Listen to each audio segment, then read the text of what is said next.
Project किस्से कविताएं में आपका स्वागत है। आज मैं आपके सामने टहकन की जैमिनीय अश्वमेध कथाएं का 6th एपिसोड लेकर प्रस्तुत हुआ। पिछले एपिसोड के अंतिम भाग में हमने जाना था कि अश्वमेध यज्ञ का वह अश्व हंस ध्वज की नगरी चंपावती नगरी में पहुंच गया है। अश्व पकड़ लिया गया है और राजा ने यह जान लिया है कि युधिष्ठिर द्वारा रचा गया जो यज्ञ है उसका यह अश्व है, जिसके साथ अर्जुन सेना नायक के रूप में चल रहे हैं। और संभवतः इसीलिए अश्व को पकड़ लिया गया है कि हम अपने शौर्य के द्वारा अर्जुन को प्रताड़ित करेंगे,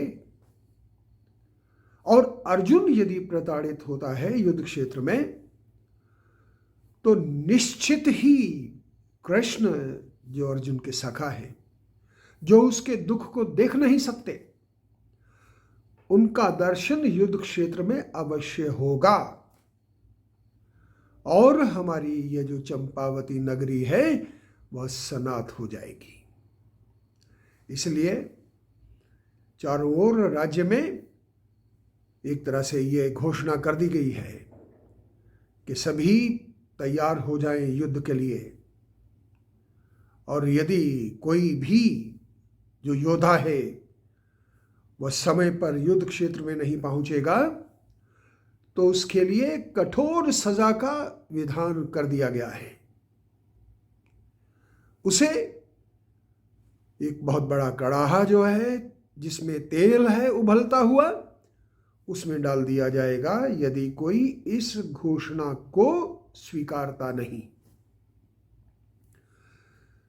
हंसध्वज का सबसे छोटा पुत्र सुधन्वा है, अखेट के लिए गया था, वो अभी लौटा नहीं। लेकिन जैसे ही अखेट से वो लौटा है और उसने लोगों को युद्ध क्षेत्र की ओर जाते हुए देखा है तो जान गया है कि अवश्य ही किसी दुश्मन ने आक्रमण किया होगा।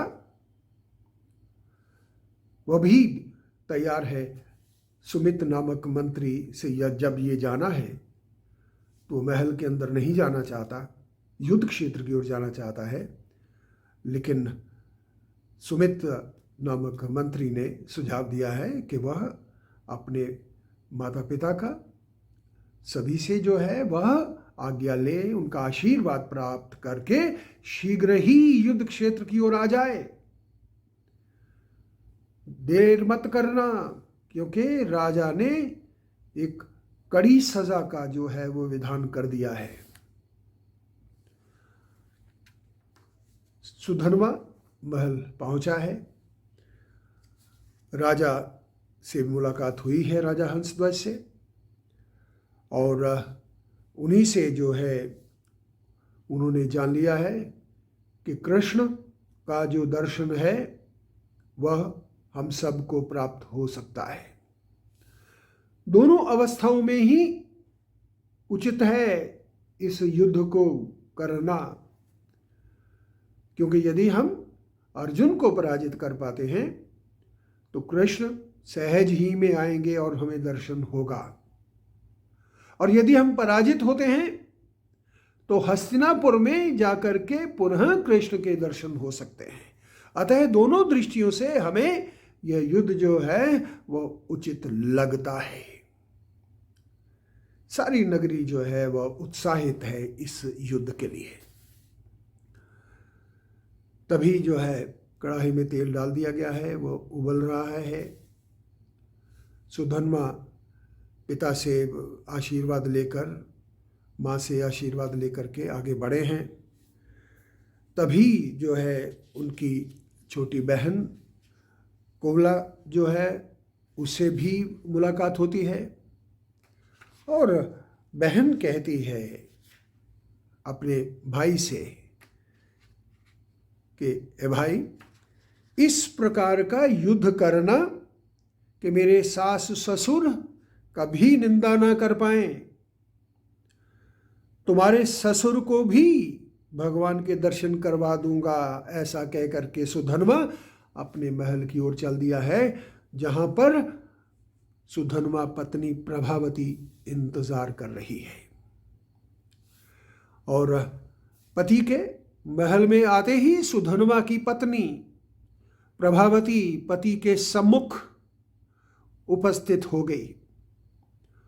वह कमल बदनी अति सुंदर थी। सजी संवरी मधुर हास करती हुई वह बोली, हे प्रभु, आप इस समय कहां चलने की तैयारी कर रहे हैं? प्रभावती ने सुधन्वा की पूजा की तथा तिरछी चितवन से स्वामी की ओर निहारती हुई बोली कि इस समय सद्य ऋतु स्नाता, मेरा परित्याग कर आप कहां जाने को उद्यत हो रहे हैं? यह तो वेद वचन के अनुसार नहीं, अतः वेद वचन का पालन कीजिए। सुधन्वा ने बार बार समझाने का प्रयास किया कि युद्ध क्षेत्र की ओर जाते समय उसे मंगल कामना के साथ विदा करना चाहिए, परंतु प्रभावती रतिदान की जिद नहीं छोड़ रही थी। सुधन्वा ने यहां तक कहा कि यदि कोई कथा सुनने, साधु संगति अथवा भगवान के दर्शन करने के लिए जा रहा हो तो दुष्टमति ही उसे वर्जित करते हैं। हे प्रभे, तुम अपने हृदय में ये क्यों नहीं सोचती कि ऐसा जानने पर लोग तुम्हें धिक्कारेंगे? इतना कहने के उपरांत भी प्रभावती ने अपनी जिद नहीं त्यागी। उसके अनुसार क्षत्रिय वह है जो युद्ध में धनुष टंकार करता है, सुधन्वा कहते हैं। यानी सबसे पहले युद्ध, बाद में कुछ और। वह कायर है जो सामने युद्ध देखकर ज्ञान की बातें करता है। वैसे कहा भी गया है कि जो पुरुष स्त्री क्रीड़ा करता है वह युद्ध में हार जाता है, क्योंकि ब्रह्मचर्य ही युद्ध में विजय का शुभ लक्षण है। अतः हे प्रभे, तुम अपने हृदय में इन सब बातों को धारण करके मुझे विदा करो, क्योंकि मुझे महाबली अर्जुन के साथ युद्ध करना है। पुनः प्रभावती बोली है, हे पुरुष श्रेष्ठ, वेद ही कहता है कि वह व्यक्ति अपराधी है जो ऋतु स्नाता पत्नी को भोगे बिना ही त्याग दे। उस व्यक्ति का भी अपयश होता है जो ऋतुवंती पत्नी को घर पर छोड़कर युद्ध अथवा परदेश चला जाए। इसलिए यदि उचित समयानुसार कोई व्यक्ति अपनी पत्नी को ऋतुदान नहीं देता तो उसे भी घोर नरक की प्राप्ति होती है। सुधन्वा पुनः समझाने का प्रयास करते हुए कहते हैं, हे प्रिय, ऐसा जानकर लोग कहेंगे कि अर्जुन के डर से सुधन्वा छिप गया, अतः आगामी तिरस्कार से मुझे उबार लो। वैसे भी पिता की आज्ञा है कि उस व्यक्ति को कठिन से कठिन सजा दी जाएगी जो शीघ्र ही युद्ध क्षेत्र में नहीं पहुंचेगा। वैसे भी शास्त्र स्पष्ट रूप से दिन के समय यह कार्य वर्जित मानते हैं। मेरे सामने इस समय केवल एक ही लक्ष्य है, अर्जुन से युद्ध और भगवान श्री कृष्ण के दर्शन। सुधन्वा की पुनः अस्वीकार करने पर प्रभावती ने कहा, हे महाबुधे, विजय पराजय शूरवीरों का काम है, जीवन मरण साथ साथ चलता है। यही बात मुझे व्याकुल बना रही है और यही कारण है कि मैं बार बार भिक्षा मांग रही हूं। स्वामी, यदि घर पुत्र के बिना है तो धिक्कार है माता पिता को। यदि पीछे पुत्र नहीं तो माता पिता की कोई गति नहीं, कोई नाम लेने वाला नहीं होता। यानी पुत्र के बिना इस संसार में आना व्यर्थ है। इस संसार के 3 धर्म हैं, युद्ध संग्राम, कन्यादान और रतिदान। रतिदान से जब शूरवीर उपजते हैं तो जाकर युद्ध होता है। कन्यादान का संबंध भी इसी के माध्यम से है। ये कहते कहते प्रभावती बेल की तरह अपने पति से लिपट गई और सुधन्वा युद्ध क्षेत्र की ओर प्रस्थान करने में असमर्थ हो गया। जैसे ही सुधन्वा महल से बाहर आया है, उसे राजा जो है, राजा का आदेश मिलते ही कि उसे पकड़ करके लाया जाए। शंख और तिल नामक 2 पुरोहित हैं, उन्होंने भी उस सजा के बारे में सुना दिया है और सुधन्वा को उस कड़ाहे में उबलते तेल में डाल दिया जाता है, क्योंकि यही प्रतिज्ञा ली गई थी राजा के द्वारा। राजा हंसध्वज आग बुबूला होकर उठे। हे पापात्मा, क्या हमारी शपथ सुनकर तुम्हारे हृदय में डर नहीं उपजा? तुम्हारी बुद्धि भ्रष्ट हो गई थी कि तुमने मेरे आदेश की अवज्ञा की। अरे मूर्ख, तू क्यों भगवान के दर्शनों से विमुख हो गया? अब तुम्हें अग्नि के कड़ाहे में जलना होगा। स्पष्टीकरण देते हुए सुधन्वा ने कहा कि आपकी पुत्र वधू मुझसे जलांजलि देने वाले पुत्र की याचना के लिए उद्यत हो गई थी। इस कारण युद्ध क्षेत्र में पहुंचने में मुझे विलंब हो गया है।